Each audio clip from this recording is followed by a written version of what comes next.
going to try keep this. I'm going to try and time box this because we're super busy, as you can imagine.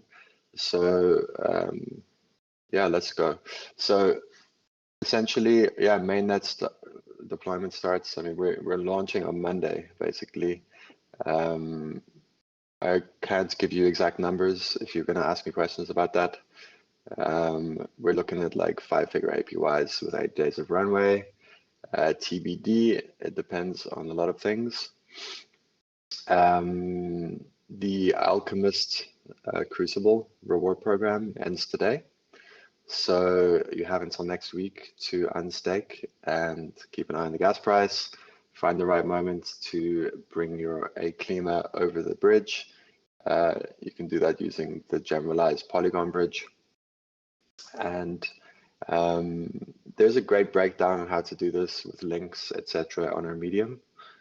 There was a post published, I think about 15 hours ago or something, that really breaks down how to go about doing that. Yeah, so the gates will open at 10 p.m. CET on Monday. That's 8 p.m. UTC. And bonds will start 24 hours later. In other news, the Carbon Bridge is live. The first BCT has been minted and everything is on schedule. It's all systems go. Super exciting. And yeah, we are here for you to answer your questions as members of this community together. So this is your opportunity to do so. It's easiest if you come on stage, and this is your chance. Otherwise, we will look in the questions chat as usual. Anything you want to add on to that, Oxanto?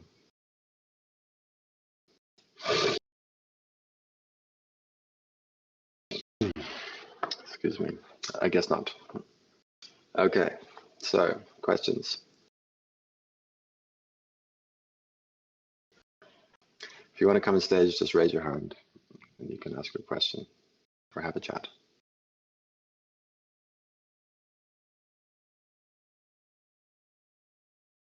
So I'm going to scoot over to the car. We have a hand. Hooray. We are lights. Yes, we are. Hello, my friend. Wait. You need to accept. Across the top, you'll see a bar. Test. I hear you now. You're coming in. You're a bit. I didn't hear you before. Sorry. Were you trying to say something? So I thought I accepted We Are Light's request.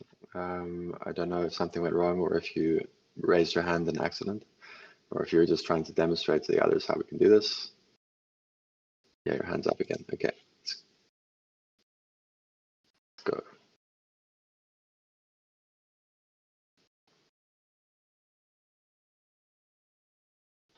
Good day, sir.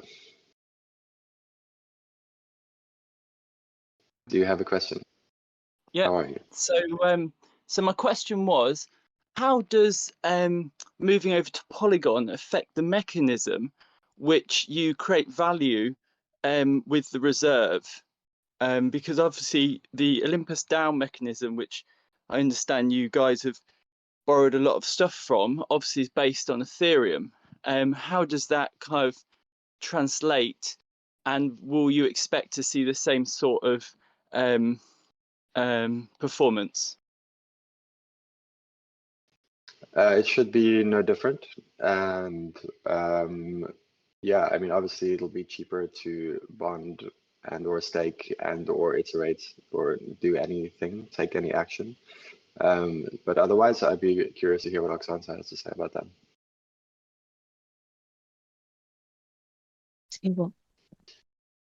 Oxanto, are you having audio problems? It seems like. Yeah, it is. So yeah, I mean, essentially, Polygon is an EVM chain. So it is, you can consider it to be identical to mainnet Ethereum. And so therefore, the experience, the user experience, like the code itself, yeah, like the mechanisms by which it works, like everything is the same. So there is no difference. You can think of it like that. Of course, there is differences at a very low level, but that's not something that's really relevant, I would say. Sorry, can you hear me now? Yeah, you're very soft. Maybe you can increase your your volume. Try again.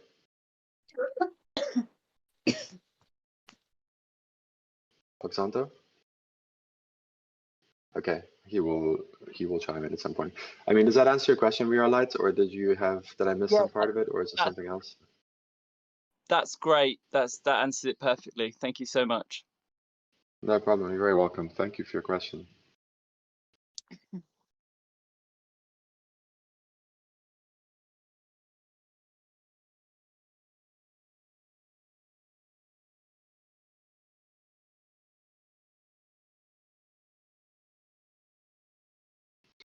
Dusty Frets, I have invited you. I mean, I've accepted your request, so you should see a bar across the top, which you can click to come on stage.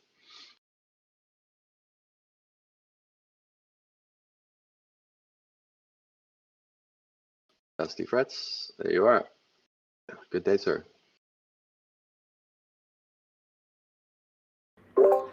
Yeah, just a quick question on how many tokens will be available on the launch day for purchase, outside of your own, what I have staked already. So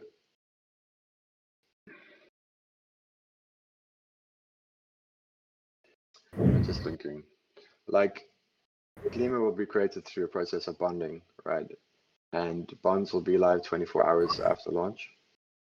And otherwise, like, the only way to acquire Klima is through the automated market makers. And we will be deploying sushi swap pools ahead of launch. Like, that will probably happen like at around the same time, I would say. So yeah, I'm just thinking this through because I haven't been responsible for this part of our launch.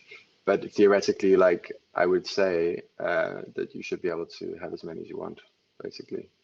There's probably like some kind of limits, but the way automated market makers work with the pool that's deployed on SushiSwap, as more and more Klima are bought, like, the price goes up, obviously. And when we get to the extreme of this curve, because it's a price curve, like, the price will really, really, really, really, really go up. So there will be some kind of, like, the limit will most likely be like us not wanting to buy anymore. When I say us, I mean anyone who wants to get Klima, basically. Yeah, Oxanto, can you sanity check that? I believe that is the case. Yeah, again, you're having issues. I don't know if you want to sign in from another device or what's going on with you. Yeah, I mean, when Oxanto comes on, we can come back, we can circle back on that if there's any change. But, like, I think I stand by what I say, and I think it's pretty accurate.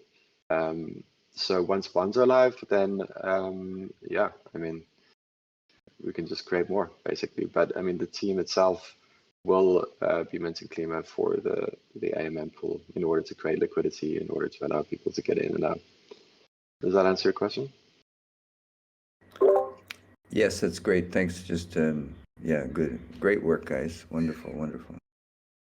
Thank you. Thanks for your support and thanks for your question.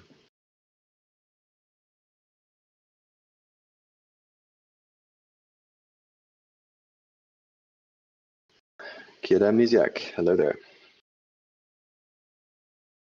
Hi, can you hear me? Yes, I hear you loud and clear. Good morning. Good.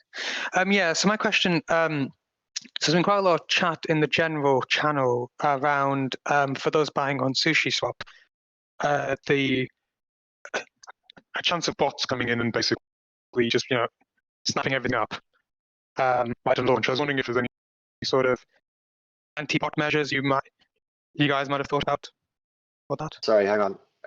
We lost you there. You said there's been quite some talk in one of the channels around bots coming in and snatching all of the Klima on the launch of the sushi. Yeah. Pool. Okay, you're good, any... Oxanto. Hang on a sec. Your connection is very sketchy, Kid Amnesiac. Okay, can you hear me now? Is that better? Now you're good. Let's go. Okay, good. Yeah. I was wondering if there's been any discussion on anti-bot measures. just for those buying on Sushi Swap on launch time? I have not been keeping track of that conversation. It's not my responsibility. However, from my understanding of these things, I don't know what we can do about that, to be honest. Like, I think that is the nature of Sushi Swap pools. You're here now, Oxanto, yes, we hear you. Yeah, finally. That is the nature of Sushi Swap pools, and this is why we did the LBP on Balancer, right? And, well, one of the reasons that we did the LBP on Balancer, and, or Copper Launch, which uses Balancer. Yeah, this is something that is an open thread, and if there's anything that we can do about that, we will do it for sure, right? I think that what really helps us is the fact that we have such high, well, the fact that we are quite likely, shall we say, to have high APYs and actually provide value to stakers, that there's a reduced incentive for people to pump and dump, right? I myself have participated in launches on SushiSwap where the bots bought immediately and sold like at massive profits, like next to immediately afterwards. So it is a thing, it exists. I think, you know, just thinking about it, I'm literally making this up because I have not thought about this because I've been super busy with other stuff.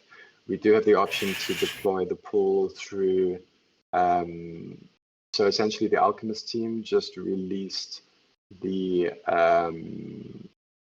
Flashbots RPC, which essentially means that any application can integrate with that.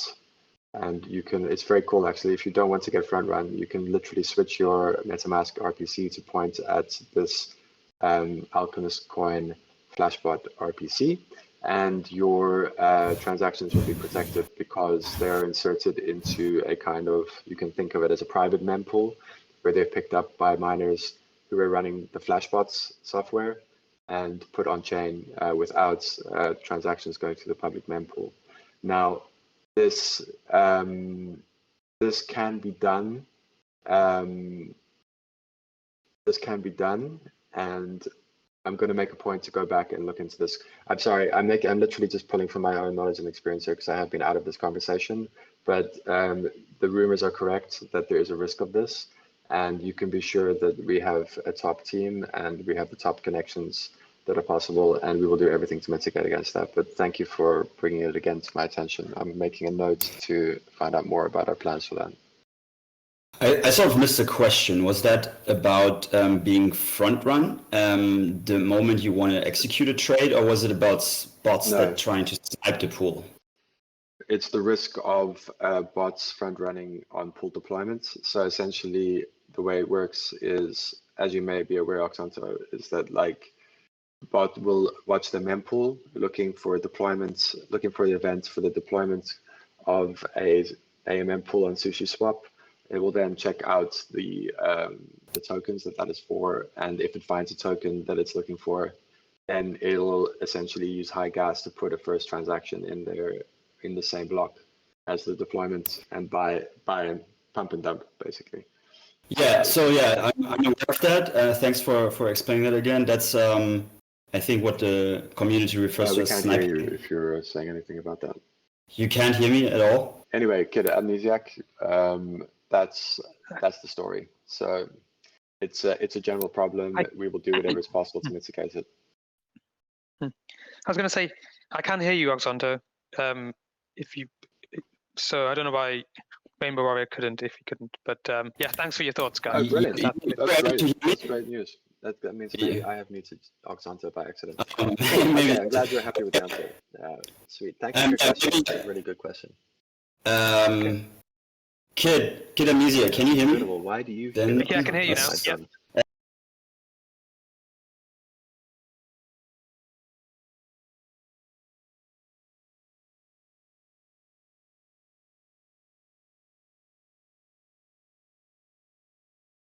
Okay, let's try and add up to that. So what Rainbow just described is called sniping.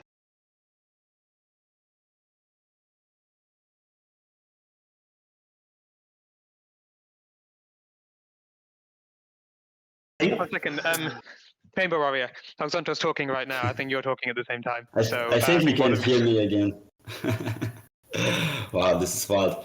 Yeah, I think sniping has been a big issue in the DeFi space for initial DEX offerings, where basically new tokens were just deployed as a Uniswap or SushiSwap pool, and this, for example, happened with the Alchemix coin. When it was launched, it was deployed and at a quite cheap rate. And yeah, as Rainbow stated, like some sophisticated people were monitoring the mempool and basically buying up a huge amount of the supply in the same transaction and the same block as the pool was deployed.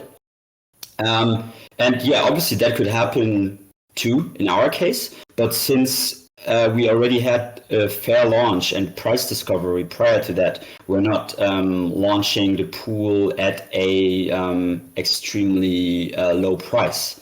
So in this case, I would say that there's not a large or huge incentive for bots to snipe the pool. It might happen, but I mean it's risky from their perspective. They might be overpaying if, like, I mean, the prices might increase sharply, or up to maybe like $2,000-3,000, and if they drop again quite quickly, then the bots have operated at a huge loss. So I'm not really afraid of that happening. Yeah, I just thought about it, and like literally, like we are deploying the pool through, through like a MetaMask or something similar, right? So we can literally use the new Flashbots RPC. It's cool. I think that works. I need to double check that. Like I can't guarantee that, but in theory, I think we've already solved this problem actually. Just right now. Guys can then, yeah, obviously. That'd be great. Okay, thanks for your thoughts, guys. That's great. No, brilliant question. Thanks for raising that. Thanks too. Thanks. Bye. I think there was a question about the allowed certificates. Did you already speak about that? I didn't answer that yet. We have a tree 3 caddy in the house. Good morning. Hello. Oh, hello, friends. Indeed. Hello. Hi.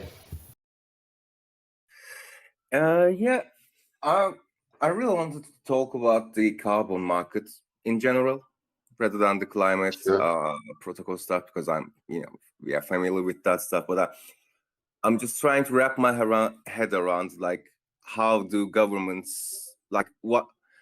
Yeah, I'm just trying to get a general picture from you guys. How do governments subsidize it? How do they incentivize it? How much of it is like lip service? Like I've read a lot of articles from the resources that there are, but I just really wanted to, hear you guys speak your opinions. Just the general picture, so to speak. Okay, cool.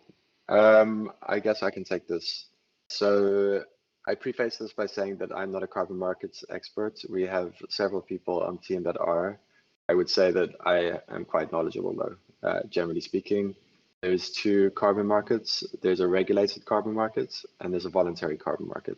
The regulated carbon market is country specific and it's done through international agreements under the Paris Treaty and I think it started in the Kyoto agreements, and it is kind of like evolved over a number of years to be some kind of like agreement between countries that they will regulate their own emissions essentially.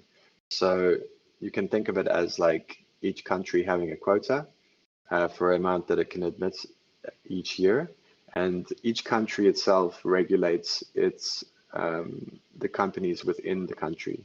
And there's certain types of company, such as producers of cement or producers of steel, that are regulated basically because they're high polluters. So there's a certain kind of like allowance that each country has, which is then divided amongst each company, and each company is essentially given a certain quota of emission that it's allowed to do, and any emissions over that quota they have to buy carbon credits in order to not be fined basically. So it essentially creates like an incentive for these companies to pollute less. Now, these systems are designed such that like the price of polluting increases each year, and essentially this is designed so that like only the most efficient companies in these industries survive, essentially. And yeah, this is called the regulated carbon market, essentially. And like, this is not what we are starting with, I need to emphasize. Like, we are starting with the voluntary carbon market, which is the second thing. So at the beginning, I mentioned there's the regulated carbon market that's regulated at national level.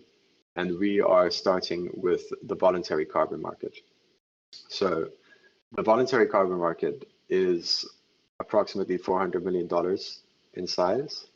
And it is used by companies mostly and individuals, but mostly companies, in order to signal to their customers, shareholders, employees, the world, the public at large, that they are cool guys and that they care about the environment.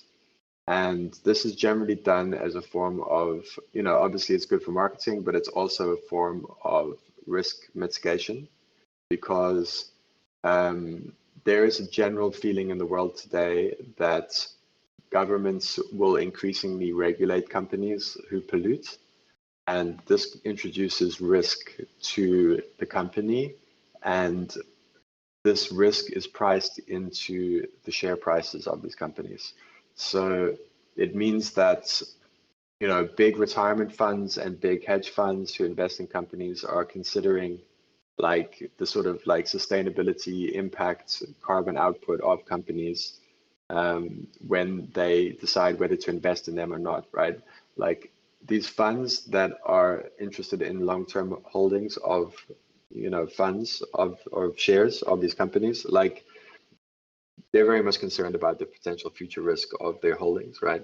So this is basically trickled down, you know, to the point where companies are voluntarily signaling and offsetting themselves and trying to like, it's not just paint themselves or only paint themselves in green, but like literally, you know, to improve, to signal and all of this, right? This is not like a perfect solution by any means at all, right? There's plenty of problems with this that we will not go into in this particular answering, shall we say. However,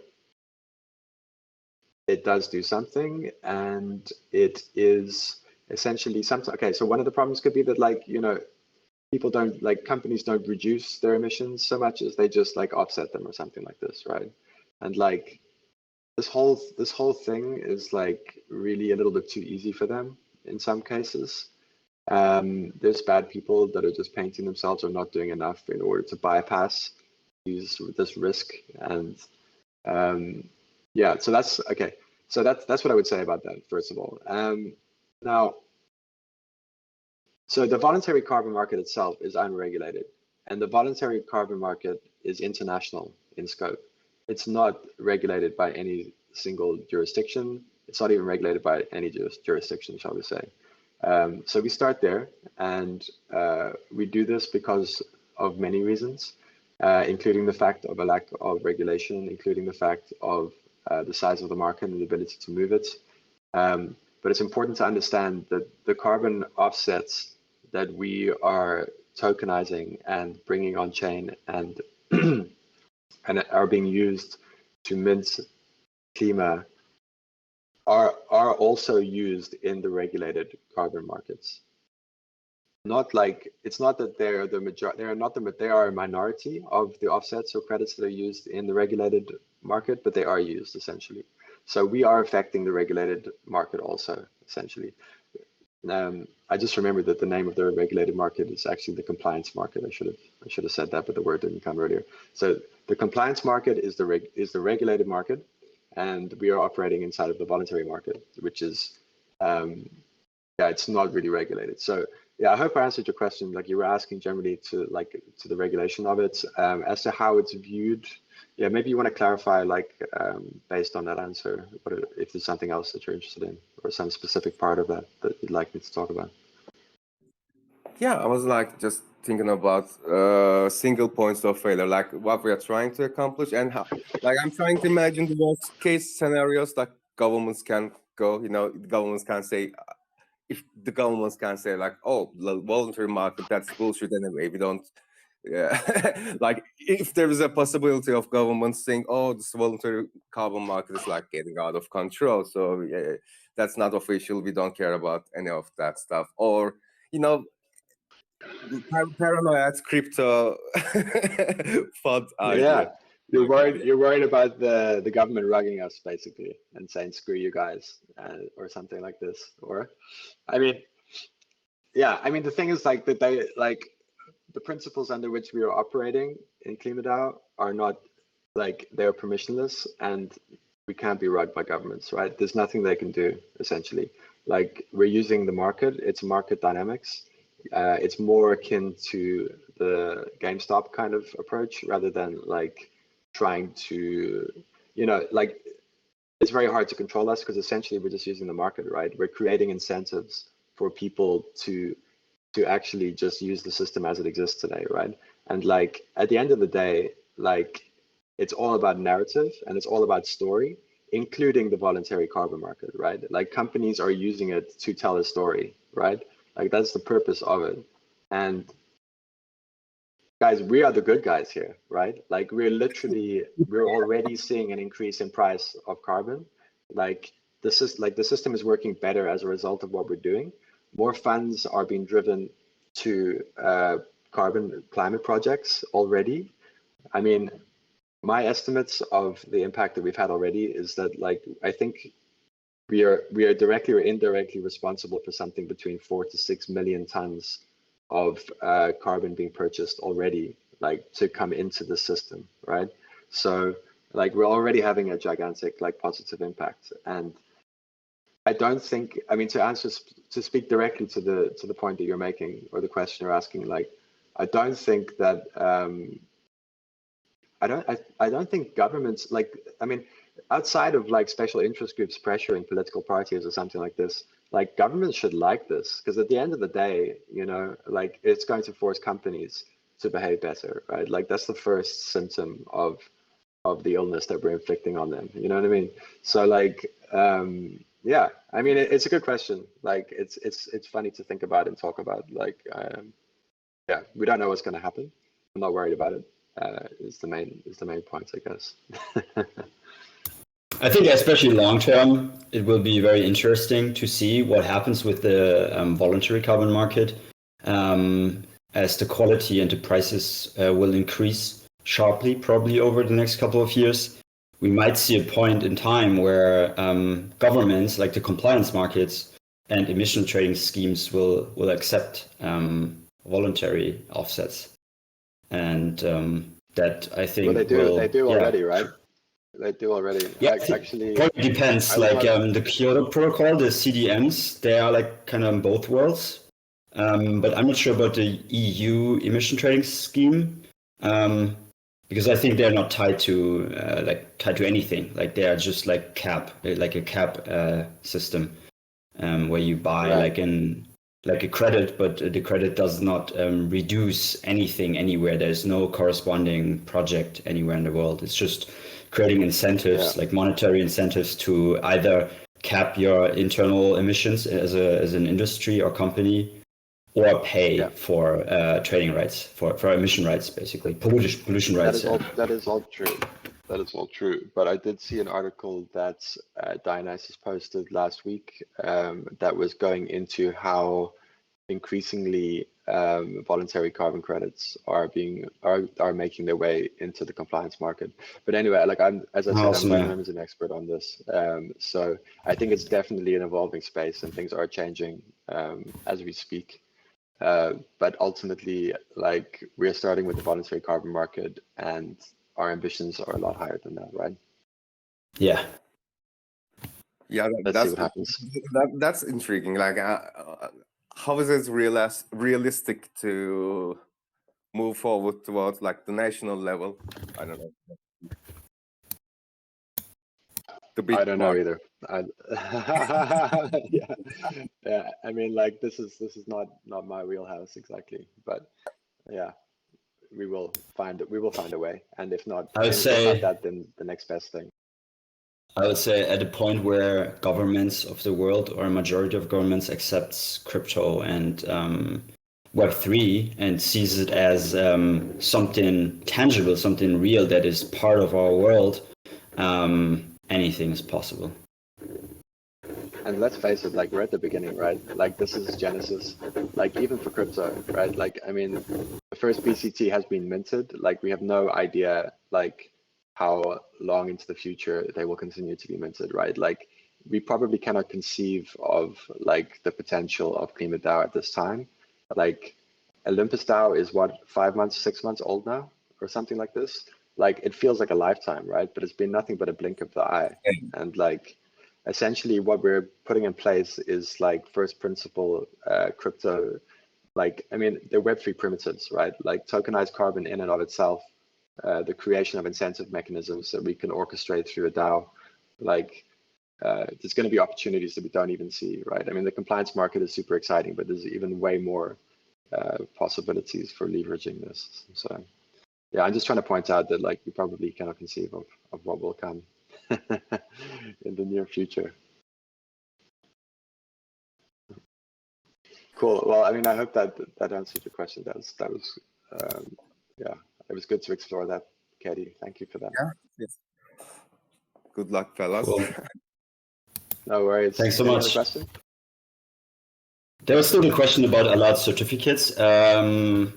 Like, so for the base carbon ton, any vintage of 2008 and above is allowed. So maybe we just to state again that no, you should only, if you acquire carbon offsets anywhere, make sure they are very compliant VCUs and have a vintage of at least 2008.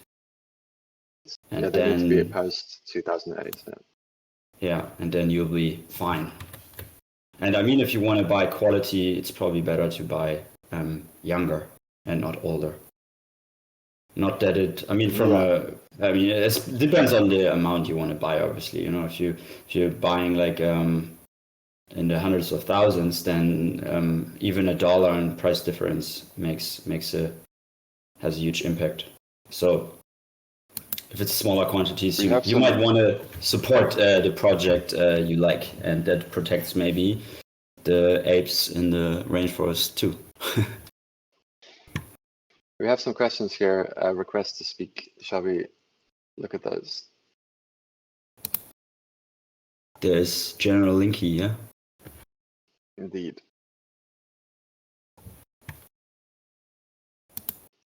Team, can you hear me? Sir.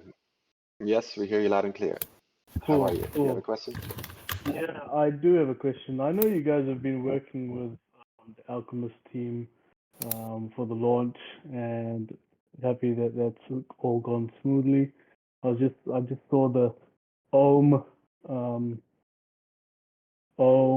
staking or rewards pools went live just recently, and I was just wondering if the KlimaDAO team is thinking about doing that as well. So we did do a Crucible already, and the rewards end today, actually. So yeah, I don't want to. I mean, yeah, I nearly said that like we inspired the ARM Crucible, but I don't know the order of events as to whether they were talking to Alchemist before. I doubt it. However, like we did do a Crucible already, essentially. So we don't have any plans to do any future Crucibles. I would say it's unlikely that happens. Okay, cool. Thanks. Thanks for your question. Have a great day.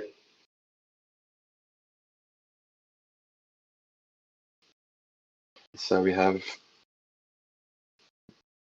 Gianlu.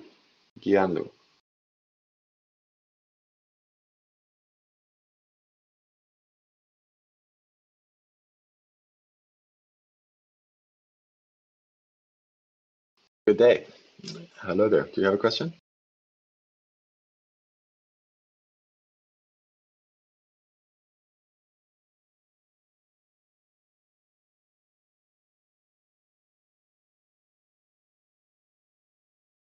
Hello. Econometry. Hello.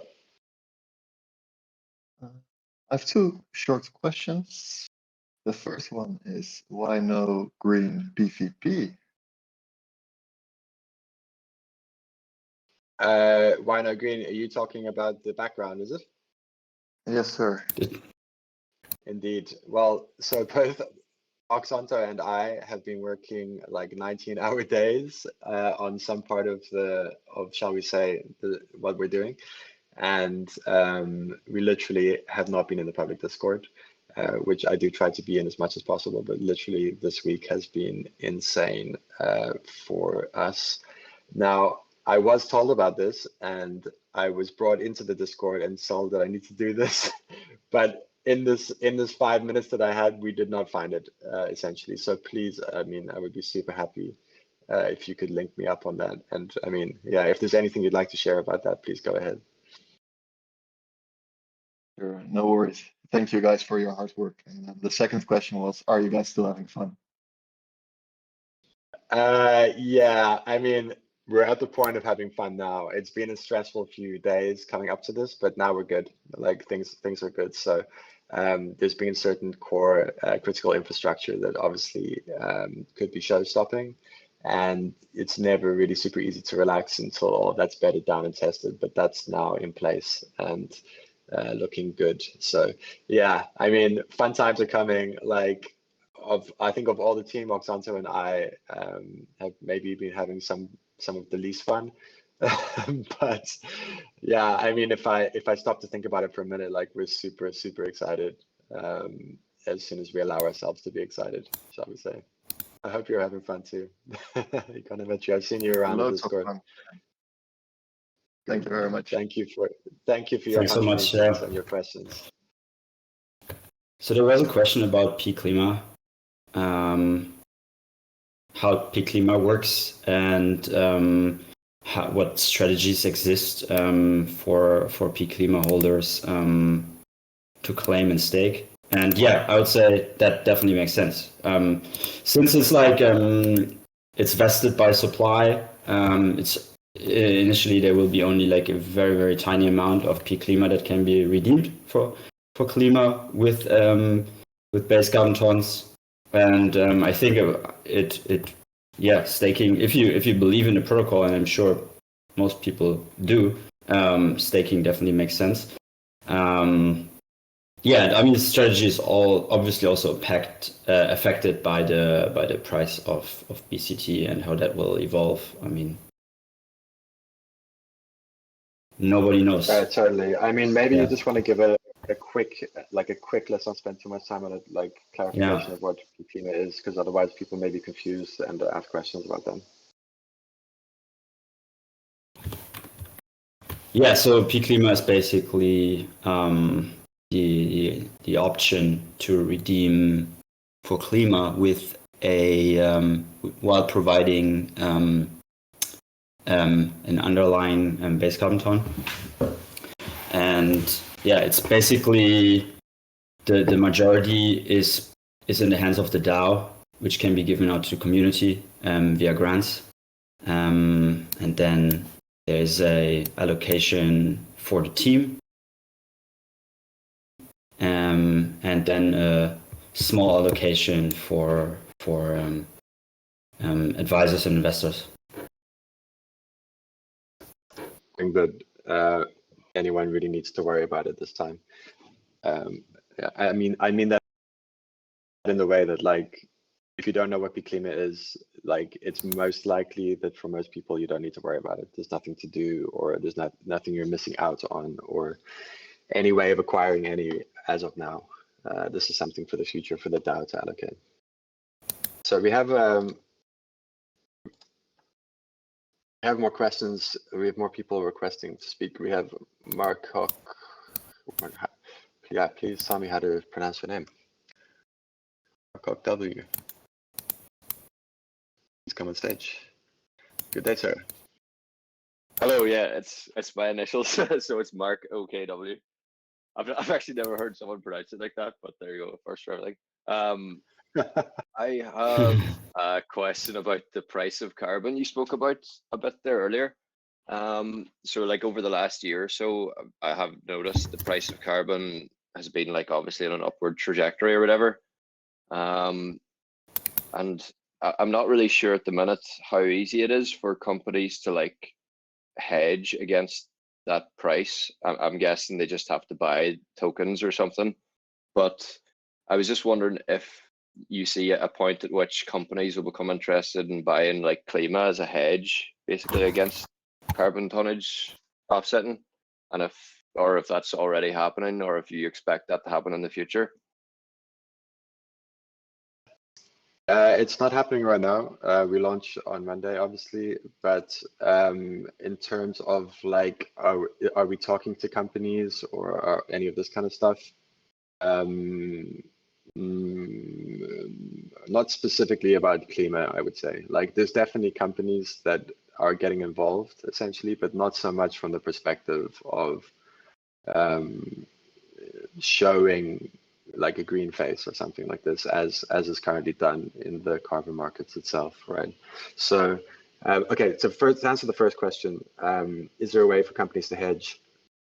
I mean, probably not, right? I would say. I mean, companies that see the trajectory are probably smart enough. Some are probably smart enough to buy a load of carbon credits, carbon offsets now, because they see the price going that way.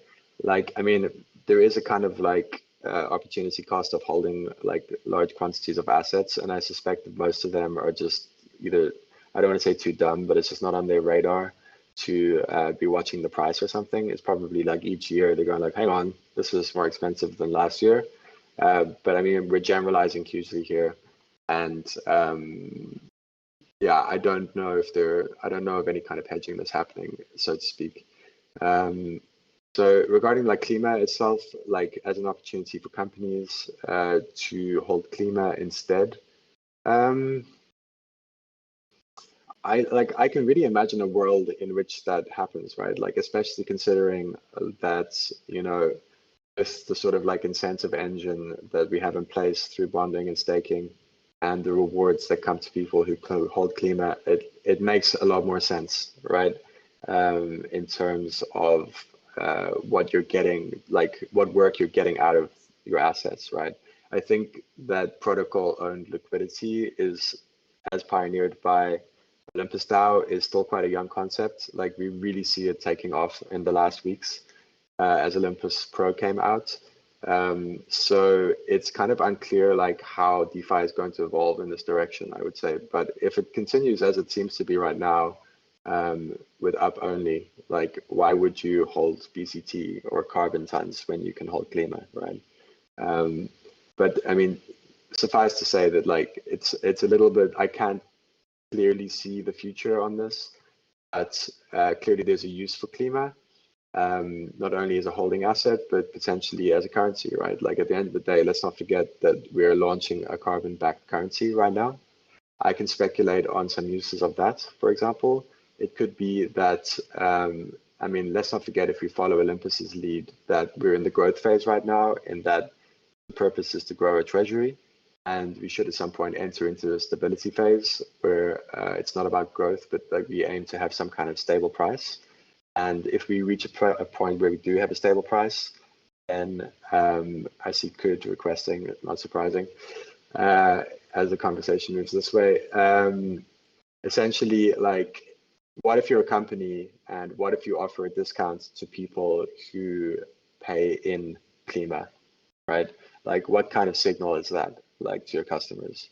So, you know, that's something I would shine a light on and say, at the end of the day, the reason we got into a carbon-backed currency in the first place is the underlying first principle that if we back our money by that which is most valuable to us, we will increase the perceived and actual value of that underlying asset itself, right? So in this case, we're improving, as the gold standard increased the price of gold, we are increasing the value, utility, and price of carbon that has been avoided or taken out of the air, right?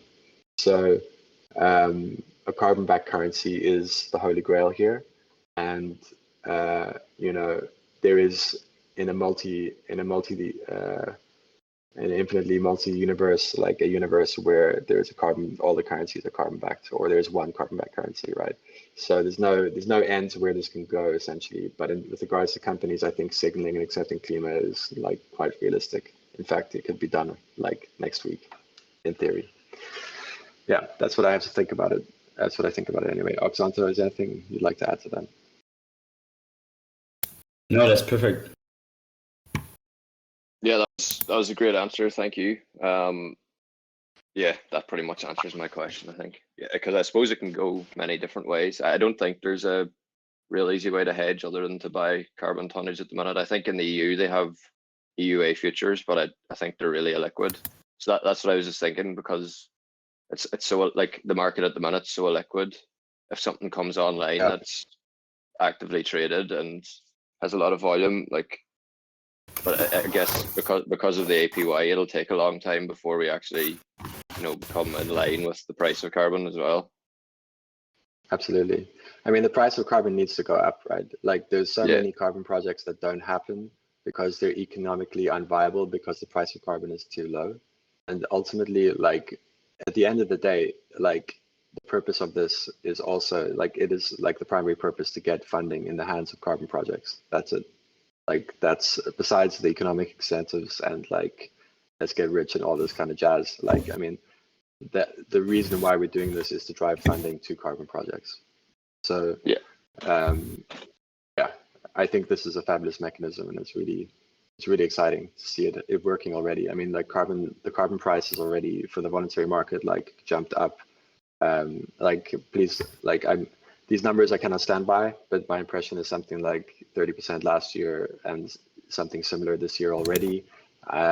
From my own personal research, I've seen carbon tons go for, like, increase by like 40% in 3 weeks, the last 3 weeks. Like, it's happening as far as I can see. Like, sourcing them is not easy. I think it's a good investment for anybody. Buying carbon tons right now is a smart idea. And also, I can connect people to want to be facilitated in that also. So let me know.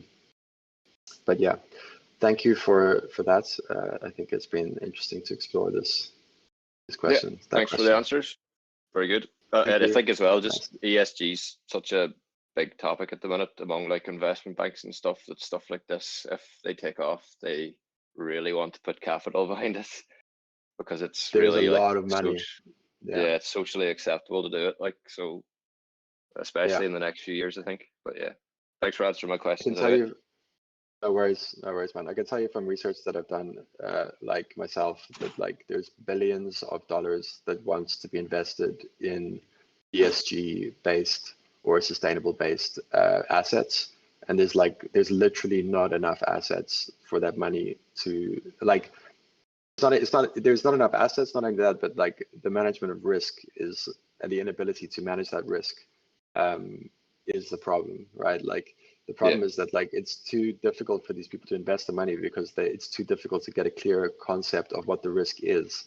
So if any increase in the number of products or assets that can be invested in will have a positive benefit, and in particular, if the risk of that can be somehow known or managed. And I think that's kind of like, I'm literally just thinking about it while I'm talking here. It's kind of interesting, like, as unpredictable as crypto is, and DeFi is, and degen is, and all of this stuff. Like, there is a world where this gets more predictable, or at least somewhat predictable, right? So that's quite an interesting idea, actually, like, to connect all of that money that's sitting on the sidelines to, I mean, maybe it could actually come into KlimaDAO. I mean, that's totally conceivable. I can really imagine. I think for like new projects starting, that's one of the most important things to do at the minute, because there's so much hype around crypto and merging with TradFi. It's like, that's probably the most important thing for new projects starting off to do, is to make it as easily accessible as possible for those guys to come in. And I don't know really how they do that, but I think it's probably like the most, like, the easiest way to get capital, to be honest, is to make it as easily accessible as possible. Yeah, there's plenty of that money around, right? It's just a question of connecting it, like creating the correct vehicles that can make it investable by these ESG investors, impact investors, and otherwise. Yeah. Yeah. Thanks, anyway. Cool. Nice. Brilliant. Thanks for that. Cheers. Have a great day. Ciao.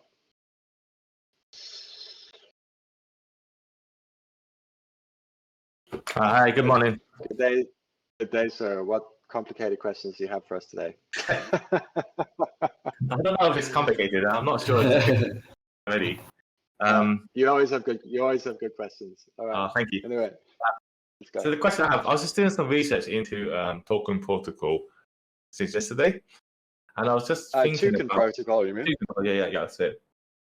I was just thinking about how you have to retire carbon tons in order to mint them onto Polygon, right? So basically, from my understanding, it was you push the carbon ton, the zero carbon ton, into CO2 tokens. They get put into a pool, and then it mints a BCT token, which is what Klima accumulates, right? Yeah. Let me clarify that with the correct language that's being used on the token protocol.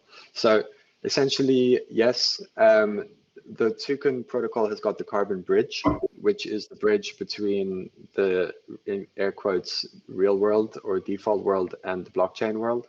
And so these assets are bridged on-chain through the carbon bridge. And the process of doing that includes retiring them in a centralized registry off-chain called the Vera registry. And this registry is somewhat transparent in that, like, you can literally go there and look at it and see all of the carbon credits that exist in this registry. And the Vera registry accounts for over 70% of the market, right? So like, this is the biggest player, shall we say. And essentially, the process of bridging involves retiring them in the real world. Like, first of all, a batch NFT is minted on the bridge, basically. And this batch NFT includes a unique identifier, which is used to retire the credits in the registry. Using that unique identifier, creating a link between the off-chain registry and the on-chain NFT. I use the word NFT purely because it's an ERC 721 token, but like, please don't associate this with any NFT hype, NFT stuff. Like, it's literally just a token. They're like functional NFTs, not artistic or collectible NFTs. In fact, you're right. Let's just delete the word NFT, right? Like, you meant a batch, and this batch includes a unique identifier which is used to retire the offsets in the Vera registry. And there is a process. Then you get like a serial number from the registry as you retire it, and this is added to the batch token, creating a two-way link. So there's the unique identifier of the token put in the registry, and there's the unique identifier or serial number of the registry put in the token. And then there is a process of verification that takes place on the token protocol, whereby everything is checked out and made sure like all the I's are dotted and the T's are crossed. And this batch is confirmed, essentially. And when it's confirmed, it is then possible to fractionalize this. And fractionalization essentially means sending this retirement batch to the TCO2 contract for that project. So for each batch that's minted, there's a check there to see, first of all, like, is there an existing ERC20 contract for the project that this batch is for? So let's imagine that there's a reforestation project in north of Spain, and they produce these carbon credits, and someone has retired these carbon credits for this reforestation project in the north of Spain, and this is represented in the batch, right? So what, like, the next step is to see, like, is there like a fungible ERC20 contract deployed for this reforestation project in the north of Spain? If so, then the batch can be sent to this TCO2 or token CO2 contract, and the contract owns the batch token and sends back the equivalent amount of ERC20 tokens to the person who held the batch and sent it to it, if that makes sense. So at this point, the owner of the batch is no longer holding the batch token.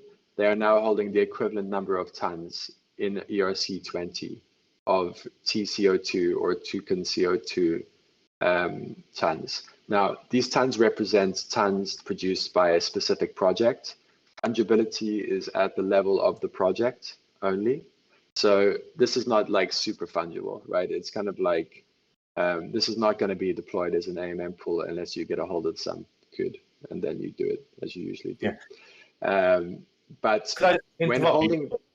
1 second, you don't need. I just want to ask a question leading on from where you just hopped on. What gives these ERC20 token value? Because it's really hard for me to try to get around this concept of retiring a base carbon ton, or retiring a Vera credit, to be precise. Because polluters want the Vera credits, so they can retire them to offset their emissions. Yes. Is that right? Sorry, again, you broke up a little there. The last point. So polluters want the Vera carbon credits to offset their emissions. They're willing to pay money for these Vera carbon credits. Yep. When the polluters get the Vera carbon credits, they retire them to offset their emissions. Is that correct? That's correct. Yes. So if the assets are already retired, how are these ERC20 tokens worth anything because they're already retired? So, I mean, how are any carbon credits in the world at all worth anything at all, right? Like, there's like an agreement between people that this is worth anything, right? It's like, I mean, everything is a narrative at the end of the day, right? Like, there's an agreement amongst leading experts that there are projects that have taken carbon out of the air. There's agreements amongst leading experts that someone has certified, probably to a high degree of certainty, that this has actually happened. I mean, no one knows, of course, they could be completely corrupt and idiots, but it's quite probabilistic that that is the case, right? And so by the same token, it's an agreement, like, that there is value in this. And we have seen consistently that even while talking to like market experts in the non-blockchain world, that there's a total understanding of the value of this, right? Firstly.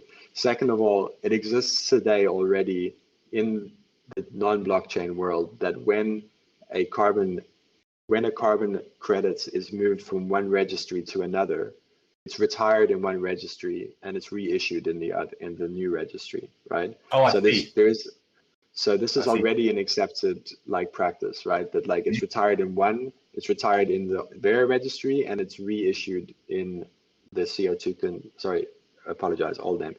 protocol. It's reissued in the token protocol essentially. Yeah. So quick point. I just want just to clarify, these ERC20 tokens, they could theoretically be sold to other polluters. And then the polluters could redeem them to offset the carbons if it was recognized as a legitimate way. We've already seen this to be recognized with mining pools that are doing this already. Oh, I see. With tokenized carbon and with other assets such as creating green NFTs. This is happening and this will happen, right? So like this is all part of the plan, shall we say. I see. And is there a price index to check on the price of these CO2 tokens that token protocol issues? The TCO2s, the tokenized, the token CO2 tokens. Yeah, how much are people paying for those? Yes, so there is not like let's be clear, like all of this is happening as we speak, right? Like it's like literally, I mean, like, I don't want to say that carbon has never been tokenized before, like it has been done badly in the past. However, like this is literally, like the token protocol is a protocol that's enabling this and making and empowering and like creating these kind of Web3 primitives that allow organizations like, Klima DAO, hopefully other people in the future also to, to collateralize currencies with uncorrelated assets, to connect like real world. It's super crazy when you think about it, right? That like, I mean, people are creating games and things like this that have got like tokenized carbon inside of the game that is actually tokenized carbon that is actually being bridged onto Ethereum. That like this it's like carbon is slowly creeping into the blockchain, right? But like suffice to say that like there is no price because this is all happening right now. But like it's super like this is all happening as we speak, basically. Yeah. So there will be price in the future, but I would say most of it is OTC to answer your question specifically. And the creation of the pool such as BCT is to help solve the fungibility and create price discovery. Yeah. And I will talk more about that if you don't have any more questions. I can talk more about that if you want. No, so just to summarize, because I know a lot of people are struggling with the same concept I am struggling with as well. So the first summary is that once a Vera credit is retired, it's not effectively destroyed, it's just retired on that registry, and it's transferred onto the token protocol registry, so it has value on the token protocol registry. And also the second point is that more infrastructure is being built on how to track the price of BCT and CO2 tokens, because we don't have that. We can't look at trading fee, or we can't look at DEX2s at the moment. It's not available yet. So hopefully in the future we can monitor that as traders. And one more question then. I'm speaking to a friend who does a lot of carbon credit trading, and he's telling me about this other one called what's it, EUTS or EUT, which is like the mandatory one. Do you know anything about it? Yeah, this is the European emission trading scheme. And if you ever heard about credits called EUA, they are European Union allowances. It's just a name of the credit in the European emissions trading scheme, the ETS. Yeah. And there are different ETSs, like there's in China, the biggest one in the world, I think, is in China, because China tries to lower and reduce their pollution. And California has a big one, for example, but the European one with the EUAs and actually the EUAAs, which are specifically for the airline industry, is probably one of the biggest markets in the whole world. Yeah, so he's telling me that those ones are mandatory and they carry a high premium, something like trading for about 60 euros at the moment. Yeah, exactly. So they're mandatory for certain industries. They're not mandatory for you, for example, or if you have a little shop somewhere and you make maybe some, pottery at home and you sell it, you would not have to buy offsets. But maybe if you're a steel industry or in the automobile industry or in the airline sector, you might be under the compliance and have to buy these credits. So do you think it's a good idea for Klima Protocol to start accumulating these assets as a second asset because of their high demand and mandatory nature? Yeah, it's definitely something that's worth looking into, I would say. It's a different market and it has different implications, I would say, especially since these credits are just a cap and trade scheme. So basically the industry in Europe has maybe 4 billion tons of carbon each year that are being emitted. So the regulators just set it at 3.5 billion for the next year. So 500 million tons have to vanish from the market, either by reducing emissions themselves, the specific industries, or paying penalties for not being compliant. And so these credits are not about actually reforestation or afforestation, and they're not directly removing carbon. They're just creating monetary incentives for industries and companies that fall under these markets to lower their emissions. But I see. it's a separate market, and I mean, I think optimally the compliance and the voluntary market kind of merge at some point in the future. But yeah, it's tricky. And Okay. I think it's worth looking into it. That the KlimaDAO treasury at some point is maybe partly backed by these assets as well. It's Interesting. definitely Okay. future music. Definitely future music. Alright. I mean, oh, one more thing. Are you guys trying to be backed purely by carbon credits? There's no other diversification in the future? I think that it's likely that there may be other assets. However, I can't really talk to that at this point. But I would say it's likely. I would say percent. I mean, let's just say that we're not like ruling that out, shall we say? Yeah. I mean, if there are credits at some point that maybe protect water quality of rivers, or protect like maybe fish stock quality, or protect other of nature's treasures, and they have a like good system to create these credits and verify that some of nature's assets have been protected. Those could also be imagined as assets backing such nature-backed currency that Klima is. But that will take time and probably a few years, but I'd be looking forward to that. Yeah, cool. All right. Okay, I think I asked enough questions. So thank you very much for your time, guys. No worries, man. Thanks so much. Solid questions as usual. I would like to just yeah, I see some confusion in the questions in the Office of Stars Q&A channel, which I've not been keeping an eye on because we've had so many spectacular volunteers coming up here to talk to us, which is awesome. I mean, I just want to finish out like the end of that process that I described to Could. Essentially, like there's some confusion around BCT, and there's like questions like from the answers from your boot, Nate, saying that retired BCT is lost in the protocol or carbon black hole, so there is no backing value, surely. So it's just to finish out the token protocol thing, right? So at the end of the day, like the token, so the batch is bridged and approved, and then it's fractionalized into TCO2 tokens, right? At that point, like this TCO2 token represents a project's token. Now, these are not like super fungible because like fungibility is really like, it's at the vintage level, which means that like for this, hypothetical forestation project in the north of Spain, fungibility is like, at that project level per year or per vintage. And so like price discovery is super complicated because like, I mean, how would we have like liquid AMM pools for each project?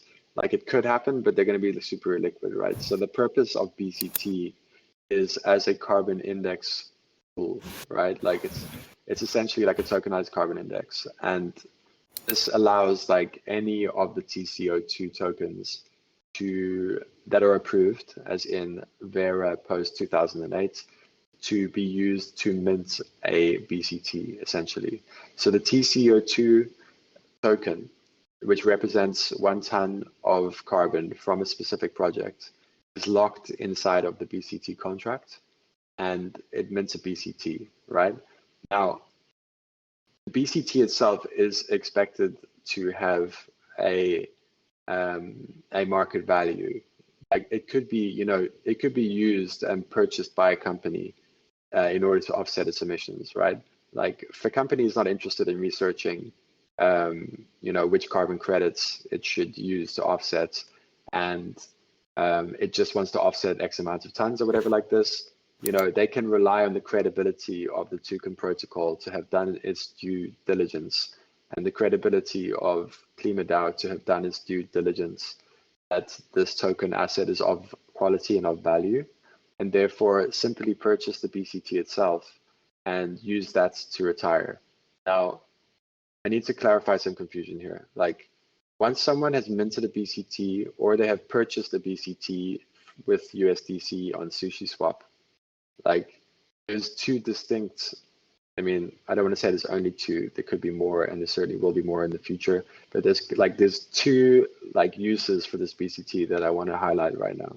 These two uses are completely separate and completely different. First use is that a company may buy it and decide that they want to use this to retire and burn this BCT in order to offset their emissions, right? It could be a company or it could be an individual, right? And the process for doing that is that the BCT needs to be currently deposited back into the BCT contract, and an underlying TCO2 token that is backing that BCT is taken out, and then that TCO2 token is retired or burned, and that in doing that, this is the act of offsetting, essentially. There's more detail on that, but let's not go into it right now. But essentially, like, that's it, right? Like, BCT can be used to offset. First thing. That's the first use, right? The second use is what we all know, love, and have spoken about since the beginning, that the KlimaDAO treasury is a black hole for carbon. And the second use for this BCT is that BCT can be used to mint Klima through the KlimaDAO protocol. That is a one-way ticket that cannot be reversed. Like, it exists only in the treasury. The only exception to this is if the treasury itself can sell it in order to buy back Klima, depending on, and that is like a reaction to the price of Klima needing to be adjusted. Don't want to talk about that too much now either. But you can currently think of it as a one-way ticket that BCT goes into the treasury and it's used to mint Klima. So once the BCT has done that, like, don't get confused and think about like how that BCT can like be used to offset something or something like this. Like, it's like, imagine it as two roads that diverge in a forest. One road goes to offsetting, the other road goes to the KlimaDAO treasury. That's an oversimplification, but I just wanted to clarify that because there seems to be some confusion on this. Yeah, how are we doing for time now? What time did we start at? Like more than an hour ago, 1 hour 15 ago. Yeah. Okay. I gotta get back to work actually. Yeah, we're really super busy, so I think like we're gonna have to cut it there, guys. I'm really sorry. I can't see if there's any more people raising their hands, but yeah, we will get to questions in the questions chat, or there is another office hours on Thursday for the US morning with Archimedes and co. And otherwise, yeah, let's leave it there, and let's us get back to business, Oxonto, huh? Yeah, sounds good. Thank you, everybody. That's been great. Thanks everyone for coming. Your Yeah. excitements and your questions. Like, we're super excited. Things are going super crazy. The hype is real. Like, shit could be going crazy this week. Oh my God. How exciting. We're really gonna uproot carbon markets. Can't wait for that to happen. Oh. It's already happening. All right, guys. Yeah. Have a great day. Have a good one. Bye-bye.